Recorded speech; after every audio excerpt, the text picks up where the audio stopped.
Grabe oh. Ito yung aming kalamansi na napakasipag bumunga. Hindi talaga tumitigil tong mamunga oh. Nakikita ba sa video ang daming bunga, maliit pa. Di.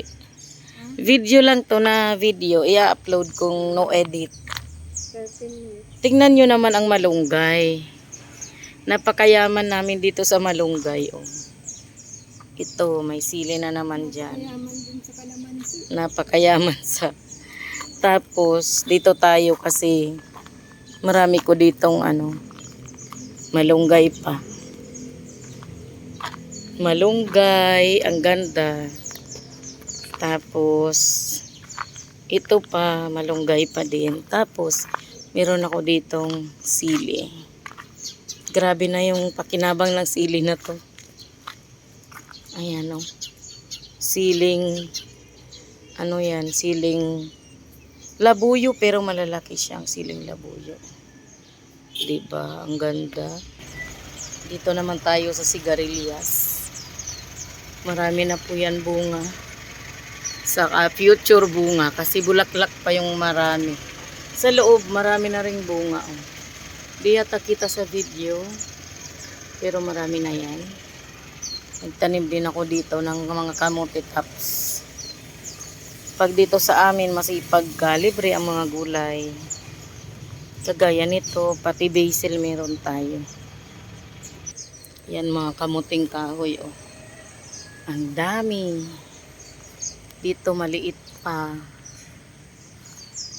Ito talaga yung maganda. Oh. Yung aming papaya na sobrang laki. Binalot namin yan sa sako, pero sa sobrang laki niya, nakalabas na siya sa sako, diba? Yan, meron din kaming maraming petchay. Lahat po yan petchay. Mula dito hanggang doon. Tapos may malaking sili pa dito. Matagal na tong sili na to. Meron din kami ditong mga bataw. Ayan o.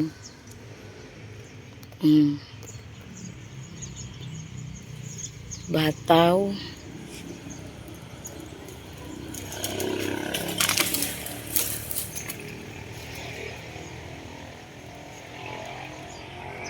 Dito naman sa part na to, may tanim ako ditong gabi.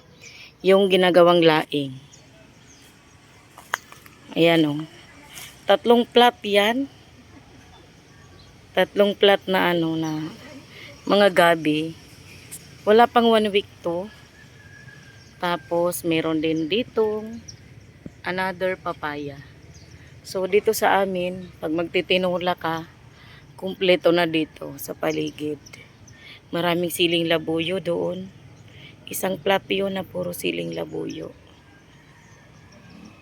Ayan, so yun lang muna. Bye-bye.